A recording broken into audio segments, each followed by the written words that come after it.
أعوذ بالله من الشيطان الرجيم. بسم الله الرحمن الرحيم. کہ دوسرے کو سمجھ کچھ اور آتی ہے اور اس طرح وہ اسے دھوکہ دینے میں، فریب دینے میں کامیاب ہو جاتا ہے۔ کوئی مومن، کوئی اللہ کی توحید والا، اللہ کو ماننے والا، ایک اللہ کی عبادت کرنے والا ہے ہی نہیں۔ اس لحاظ سے ایمان اور اسلام اور توحید کی بنیاد پہ تو اور میں ایک دوسرے کے بہن بھائی ہیں۔ کسی کو دھوکہ دینے کے لیے، کسی سے فریب کرنے کے لیے، کسی کو نقصان پہنچانے کے لیے اور کسی پر ظلم کرنے کے لیے ایسا کرنا ہرگز جائز نہیں ہے۔ تو جو میری اطاعت و فرما برداری کرے گا اس کو میں بہت بڑا ثواب اور جنت عطا کروں، اور جو میری نافرمانی کرے گا اسے بہت بڑا عذاب اور جہنم عطا کروں۔ السلام علیکم ورحمۃ اللہ وبرکاتہ۔ سورۃ الاحزاب آیت نمبر 69 سے 73۔ ان الحمد للہ والصلاة والسلام علی رسول اللہ اما بعد۔ اعوذ باللہ السمیع العلیم من الشیطان الرجیم من ہمزہ ونفخہ ونفثہ۔ یا ایہا الذین آمنوا لا تکونوا کالذین آذوا موسیٰ فبرأہ اللہ مما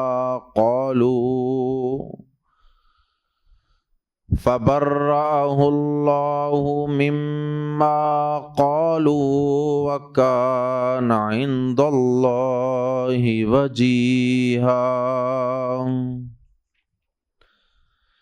یا ایہا الذین آمنوا اتقوا اللہ وقولوا قولا سدیدا یصلح لکم اعمالکم ویغفر لکم ذنوبکم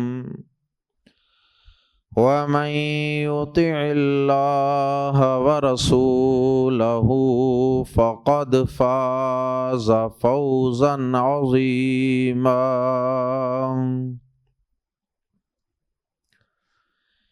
انا عرضنا الامانة على السماوات والارض والجبال فابين ان يحملنها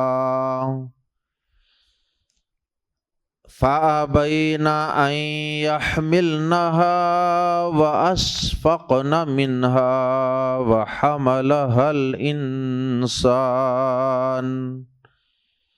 انہ کان ظلوما جہولا۔